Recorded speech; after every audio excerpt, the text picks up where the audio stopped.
Council, and the next case will be Russell versus Snohomish County.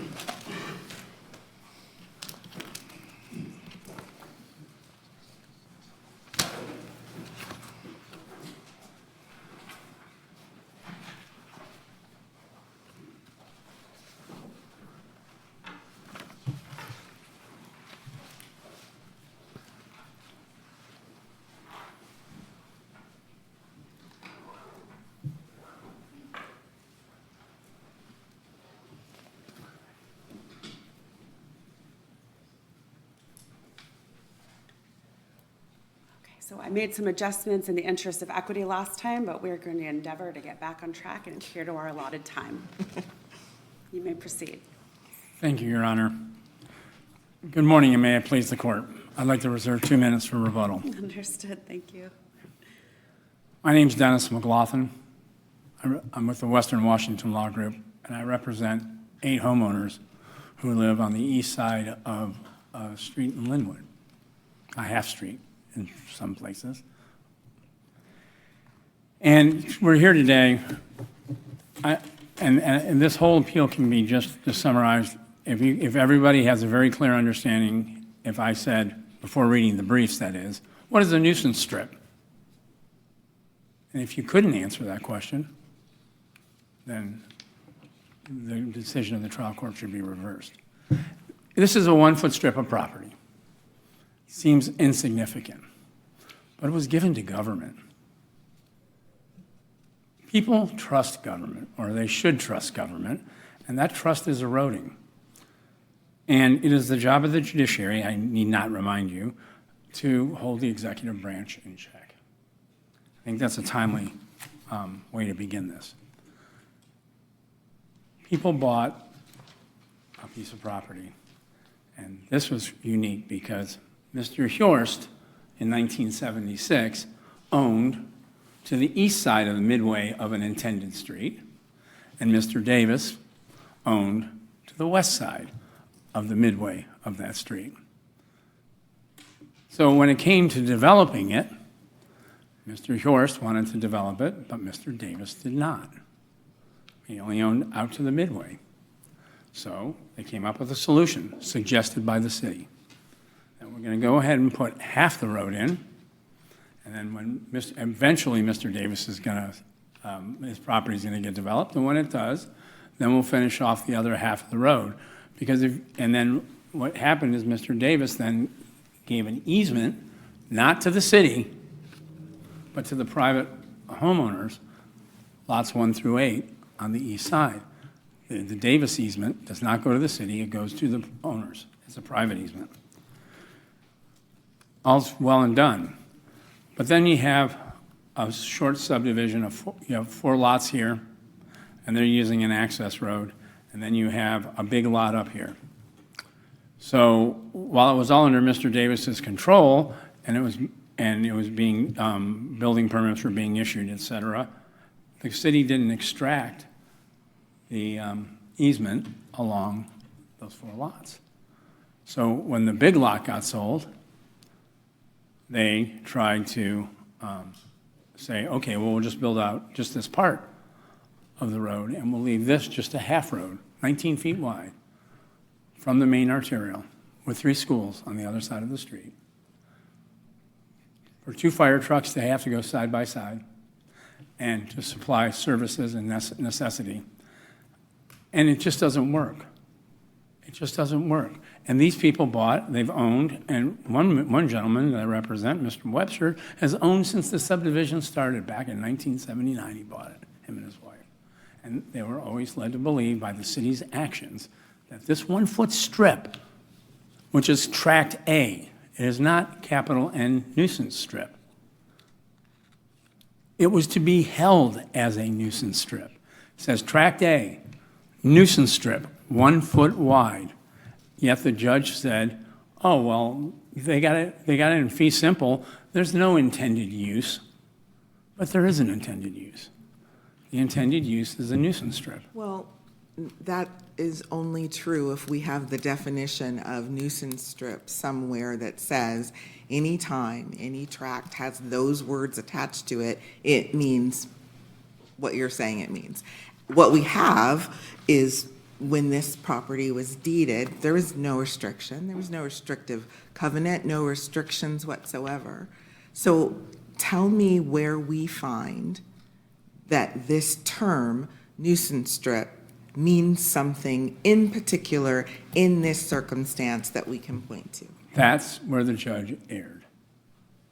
The judge said, there's no ambiguity, there's nothing to do, I'm not even going to consider extrinsic evidence, and if I do, it's insufficient to impose a restrictive covenant. We don't need to impose a restrictive covenant. That's not what the purpose is.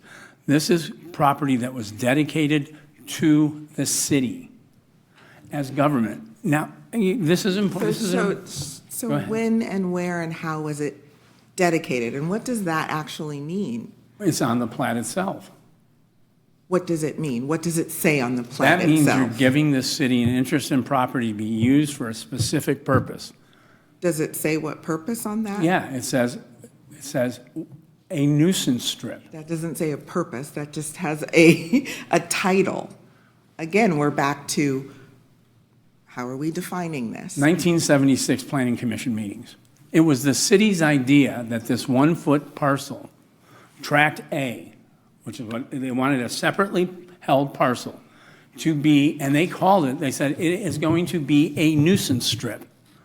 So it has a meaning, it has an intent, it has a But you haven't told me how we get what that meaning is. You just keep saying nuisance strip over and over again, and I think that's why we're here. Because that is not telling us anything. Arnold Kay was the best example of that during the trial testimony. He testified what a nuisance strip was and what was used. What did he say? Well, he said that it is to keep the two properties separated. That's the purpose. It was called a spite strip. It's also called an anti-access easement. It was, the intended purpose was to keep the people from the west side from using the half street until the entire street was built out. That's what he testified to. That's what the documents testified to, the exhibits. That is exactly what it was. All the extrinsic evidence pointed to that one singular purpose. And that's why it was conveyed in fee simple.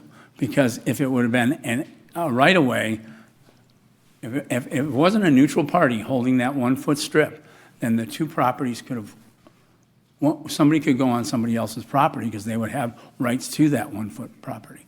And it's certainly not a road right-of-way because it ran adjacent to the road right-of-way, and it was deeded in fee simple as a nuisance strip. Arnold Kay testified to it. Ashley Winchell testified to it. There's an email that was admitted into evidence that clearly states what it was supposed to be. There's the executive branch, the chief executive at the time, and when the property was being subsequently developed in 1985, said, we need to build that out. That was the intent of this. We got to make Miss Davis, if she wants to get a building permit on that big parcel, has to finish the rest of that road down to 196th Street. There's the testimony of Wally Webster that when they tried to put the mailboxes up in 1979, 1980, that the city said that this is what they called a dead zone to keep the two people from going on each other's property. That's what it was intended to be. And thank you. I'll leave the rest of my briefing so you can stay on schedule. Thank you for your questions.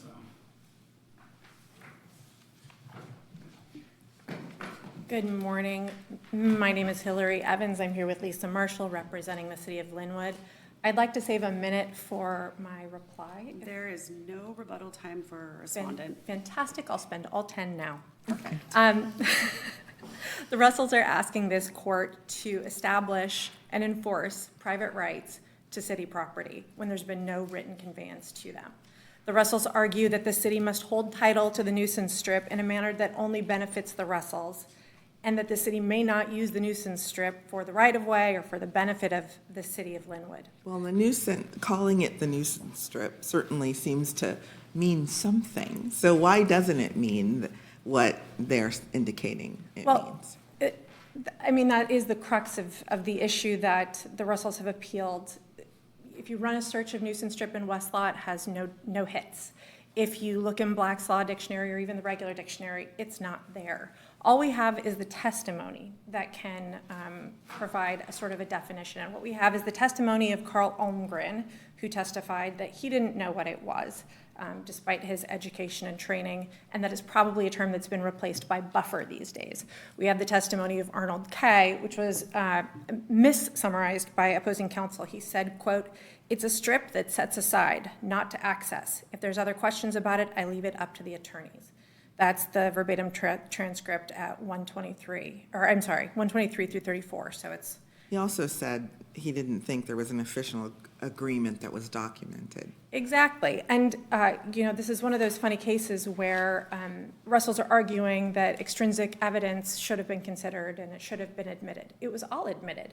It was all discussed. We had Mr. Almgren actually read the 1976 Planning Commission minutes into the record and talked about them.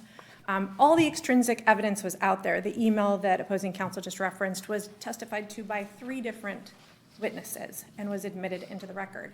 And on balance, the judge found that there's no official definition of nuisance strip, that it didn't carry a certain meaning. And when you look to the H&H plat, for instance, it says nuisance strip to be deeded to city, future. Not dedicating now, not dedicating a nuisance strip now, whatever that means. There's no beneficiary, there's no covenants, it's not an easement. It says in the future, this 1-foot strip shall be deeded to the city. And it was.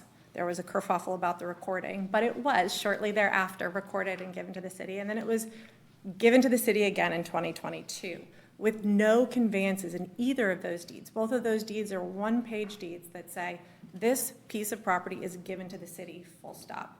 No beneficiary, no restrictions, no easements.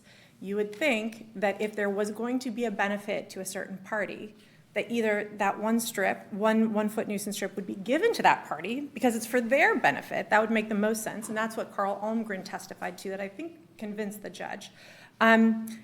Or that the beneficiary would be specifically identified in one of these documents. Nuisance strip for the benefit of who became the Russells, not in there. Nuisance strip, or in the deeds, that this deed conveys a nuisance strip for the benefit of, or for the protection of, or that shall not be developed, or that shall not, you can imagine lots of constraints, none of which were included. And in addition, the Planning Commission minutes that were mentioned earlier from 1976, the quote that's in the record by Mr. Almgren, they're talking about a nuisance strip and a fence. So it's hard to buy that the trial court erred when considering all of this information. I think the trial court made a well-founded and well-reasoned decision in this regard. The driver of this lawsuit truly is that the Russells fundamentally object to the preliminary plat approval of the next-door neighbor Newman short plat. The Russells unsuccessfully challenged that at a LUPA in 2021. We asked this court to affirm the trial court's ruling as regard to the Russells' appeal, because conveyances in land must be written, and what we're doing here is trying to infer intention from the 1970s into this 1-foot strip that was conveyed to the city for a public benefit. What about the argument about the drawing on the map, the heavy line versus the more lighter, and that shows that it's not supposed to, it wasn't intended to be part of the right-of-way? If you review plats, usually there's a key that would indicate that, or there would be an annotation, a handwritten note that says not to be right-of-way. Even in the 70s, I've seen enough plats to know that detail matters and written conveyances should be written in writing, in English, in language with words and letters. Failing that, I don't think this court should impose any sort of intention that wasn't written into it. I don't think it's so vague that Berg would apply and that we'd need parole evidence to somehow suss out the weight of a line. I think the trial court was correct in determining that this was clear enough, that it was a 1-foot strip to be given to the city for the public use, and that the city became the owner, in fact, twice with 2 different deeds, with no conveyances attached. Therefore, the city could use this strip as it sees fit. I would, how much time do I have? Okay. Let's see. If we determine that nuisance strip had some other meaning than simply Tract A. Is there a requirement that the city do something with that? Depends on the definition of nuisance strip, I suppose. What was not offered at trial was an alternate definition. There was not any evidence or testimony presented that a nuisance strip may not have landscaping, that a nuisance strip may not be paved, or that a nuisance strip shall be a fence, or that a nuisance strip may not be developed short of yada, yada, yada. Because we're utterly lacking an alternative definition or any sort of definition proffered by any of the evidence or witnesses or law, that's again the crux of the case. That's the problem. What is the city bound to do if this court agrees with the Russells that the city acted illegally in regard to its nuisance strip? What are the rules? What are the covenants, restrictions, and restraints for the benefit of who? None of that has been written down so far. None of that has been proffered into evidence. So it's unclear if the Russells win what exactly those rules of the road would be. No pun intended. I would like to spend a few minutes on the city's cross appeal, if I can. The Russells failed to provide a sufficient fee affidavit in this case related to the work on the discovery issue. The motions that they filed related to that issue contained an ample amount of argument related to public records, related to a CR 26 violation, related to unsuccessful claims, many of which were later voluntarily withdrawn or dismissed. And when a court's award of attorney's fees substantially differs from what is requested, the court has to provide an explanation of how they got there. And Berryman is instructive. This court reversed an award of attorney's fees stating that discretion is abused when the court exercises on untenable grounds or for untenable reasons. And frankly, the trial court was just not given enough information to make a valid determination on attorney's fees in this case. We didn't get the billing printouts that you typically see in these type of cases. We didn't get the hourly log with a short description of what work was done. We didn't get any contemporaneous time records. What we got was a hodgepodge of hours spent on things like a title report and things that were clearly irrelevant. And while the trial court judge did discount it, the reasons for the discount were not clearly explained. And frankly, I don't believe that the trial court had the tools to make an appropriate discount because there were just no time records that would allow him to do so. Further, while the trial court acknowledged in several of his orders that the city had not violated the rules intentionally, that was not specifically addressed as a mitigating factor in the order awarding the fees. And we believe it's an error for that inadvertent error to not be acknowledged and for those fees not to be reduced as a result of that. So the trial court did abuse its discretion by awarding 42.7 hours worth of fees there related to a largely unsuccessful motion when the Russells offered insufficient evidence to support their legal counsel's work. Wouldn't a trial court judge have the authority to conclude that even an accidental failure to turn over evidence in discovery could severely prejudice the opposing party? Absolutely. And that's a valid reason for a discount of... No, it's a valid reason to not discount. For an escalator or for a discount, absolutely. But what we see here is a lack of that factor being considered. It would be very different. When the judge had already twice said this was inadvertent, I know the city didn't do this on purpose, in two prior orders, in the award of fees, that was never a factor that was considered, and we think that's dispositive. So what are you asking us to do with regard to that issue? Excellent question. As much as I'd love for you to simply overrule the award of fees, what I believe is appropriate here is for you to remand for the court to consider the evidence that was provided, whether there's sufficient evidence to make a valid determination on attorney's fees. Thank you.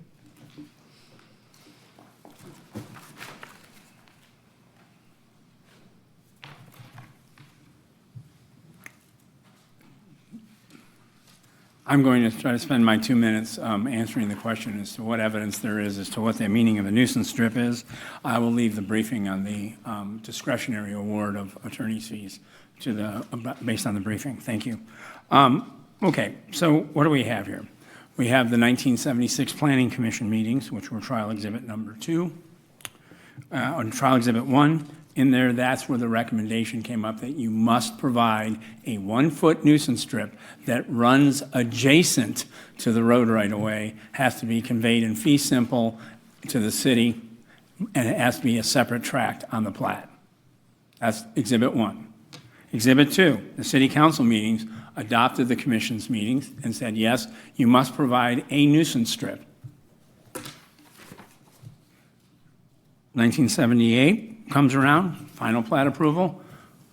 Somehow they missed it at the planning commission, and it goes back to the city council. One of the city council members says, wait a second, we need that nuisance strip, and it has to be dedicated to the city on the plat. It says, Planning Director Henderson explained an easement has been obtained for the complete turnaround. Councilman Corbin, they went ahead, they moved to approve the final plat of Woodland Estates number 3, subject to a 1-foot nuisance strip being dedicated to the city. The city's subsequent conduct, the mailboxes, Mr. Webster testified. City said, no, this is a dead area to keep the two of you from going on each other's property. Miss Davis, the other property owner on the other side, she tried to get access to that half street, and they said, no, you can't. That's the purpose of the nuisance strip, is to keep you off it until the roadway is built all the way down. Ms. Winchell testified the same thing at the reported proceedings 171, 172. And the one last thing, if I may, the 1994-1995 short subdivision that the Davises did, the executive department said the subdivision should not be allowed unless 63rd Avenue West is completed as a fully developed street. The proposed situation of a divider up the middle of the street forces 2 lanes of traffic, and it says that was the intent of the nuisance strip. So, and it is illegal if it's a dedicated purpose under Donald versus City of Vancouver. It doesn't have to be a restrictive covenant, just has to be an intended purpose. Government can't use it for something different. Thank you both.